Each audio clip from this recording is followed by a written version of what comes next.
Khammam to Devarapalli greenfield highway exit నుంచి సుమారుగా 5 కిలోమీటర్ల దూరంలో 4 సంవత్సరాల వయసు కలిగినటువంటి పామాయిల్ తోటనైతే ఈరోజు సేల్కి తీసుకురావడం జరిగిందండి.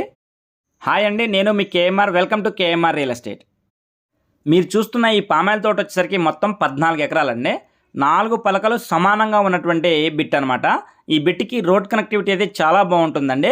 గ్రీన్ఫీల్డ్ హైవే ఎగ్జిట్ నుంచి సుమారుగా ఒక 5 కిలోమీటర్లు స్టేట్ హైవే డబుల్ రోడ్ అయితే ఉంటుందండి. అక్కడ నుంచి సుమారుగా ఒక half kilometre 30 to 40 feet road అయితే ఉంటుందన్నమాట. ఎనీ టైం కార్ అయితే లోపలికి వచ్చేస్తుందండి. జస్ట్ హైవే నుంచి హాఫ్ కిలోమీటర్ మాత్రమే.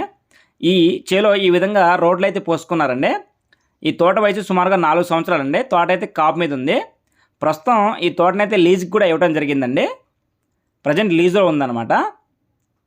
సాయిల్ పరంగా చూసుకున్నట్లయితే రెడ్ సాయిల్ అండి. ఈ బిట్లోకి వచ్చేసరికి మొత్తం 4 బోర్లు అయితే ఉన్నాయన్నమాట. అందులో ఇప్పుడు చూసినది ఒక బోర్ అండి. దీని నుంచి 2 అంగుళాల వాటర్ అయితే వస్తాయన్నమాట. ఈ బిట్ అయితే 4 పలకలు సమానంగా ఉంటుందండి. తోట కూడా చాలా బాగుంటుందన్నమాట. ఒక్కొక్క చెట్టు అయితే చాలా బాగా వస్తుంది. ప్రతి చెట్టును అబ్జర్వ్ చేయండి, రౌండ్గా మానైతే వస్తుందన్నమాట.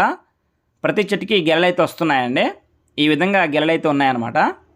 సాయిల్ కూడా ఎక్కడ అప్ అండ్ డౌన్స్ అనేవి లేవండి, సమానంగా ఉంటుంది.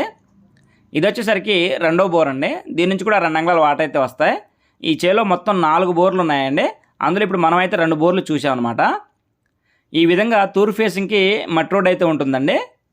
ఇది తూర్పు ఫేసింగ్ మట్టి రోడ్ అనమాట. ఇది కాకుండా ఇంకా దక్షిణ ఫేసింగ్ కూడా ఇంకొక మట్టి రోడ్ అయితే ఉంటుంది. అది కూడా వీడియో ఎండింగ్లో చూపిస్తాను మీకు. బిట్ అయితే చాలా బాగుందండి.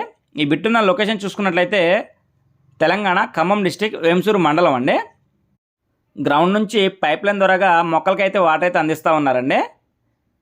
చేను చుట్టూ కూడాను కంప్లీట్గా ఫెన్సింగ్ అయితే ఉంటుందన్నమాట. చూడండి, ఈ విధంగా గెలలైతే ఉన్నాయండి. మంచి రెడ్ సాయిల్ అండి. ఈ విధంగా లోపల మొత్తం రోడ్లు అయితే పోసుకున్నారు. రేపు గెలలు అయితే తోలుకోవడానికి అనువుగా ఉండాలని చెప్పేసి ఈ విధంగా రోడ్లు అయితే పోయటం జరిగిందండి. ఇది వచ్చేసరికి 3వ బోర్ అండి. దీని నుంచి కూడా 2 అంగుళాల వాటర్ అయితే వస్తాయి. మొత్తం 4 బోర్లు అని చెప్పారు. ఇప్పుడు మనం 3 చూసామండి. ఇంకోటి కూడా ఎండింగ్లో చూపిస్తాను. ఈ విధంగా స్ప్రింక్లర్ల ద్వారా వాటర్ అయితే అందిస్తూ ఉన్నారు. ఇక రేటు విషయానికి వస్తే ఒక ఎకరానికి రైతు చెప్తున్న ధర వచ్చేసరికి ఎకరానికి 38 లక్షలండి. నెగోషియేషన్ ఉంటుంది, మాట్లాడుకోవచ్చు అని చెప్పడం జరిగింది. హైవేకి చాలా దగ్గరగా ఉందండి బిట్టు. మంచి రీజనబుల్ ప్రైస్లో ఉంది. బిట్ అయితే చాలా ఎక్సలెంట్గా ఉంటుందన్నమాట. దీంట్లో సపరేట్ ట్రాన్స్ఫార్మర్ కూడా ఉందండి. ఇది వచ్చేసరికి ట్రాన్స్ఫార్మర్ అండి. దీంట్లో 4 సర్వీసులు అయితే ఈ చేనుకు ఉన్నాయన్నమాట. ఈ బిట్టు చుట్టూ కూడా 4 వరుసల ఫెన్సింగ్ అయితే ఉంటుందండి. ఈ బోర్ కూడా ఆ బిట్లోదేనండి. ఇప్పుడు మీకు రోడ్డు సౌకర్యం చూపిస్తున్నాను చూడండి. ఇప్పుడు ఇటు పక్క ఉన్నది దక్షిణం రోడ్డు అండి. ఎనీ టైం కారు లారీ ఏదైనా వెళ్ళిపోతుంది అనమాట. రోడ్ అయితే చాలా బాగుంటుంది. ఇదేమో తూర్పు ఫేసింగ్ రోడ్ అండి. ఈ విధంగా 2 రోడ్ల కార్నర్ బిట్టండి. 4 పలకలు సమానంగా ఉంటుంది. Excellent soil. ఇది వచ్చేసరికి మనం హైవే నుంచి లోపలికి వచ్చేటువంటి రోడ్డు అండి. చూడండి, 30 ఫీట్ ఎబోవ్ అయితే రోడ్డు ఉంటుందన్నమాట.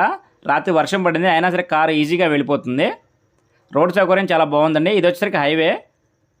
గ్రీన్ఫీల్డ్ హైవే నుంచి సుమారుగా 5 కిలోమీటర్లు ఉంటుందండి ఇక్కడ వరకు. ఇక్కడ నుంచి లోపలికి ఒక హాఫ్ కిలోమీటర్. బిట్ అయితే చాలా బాగుంది. కావాల్సిన సంప్రదించగలరు.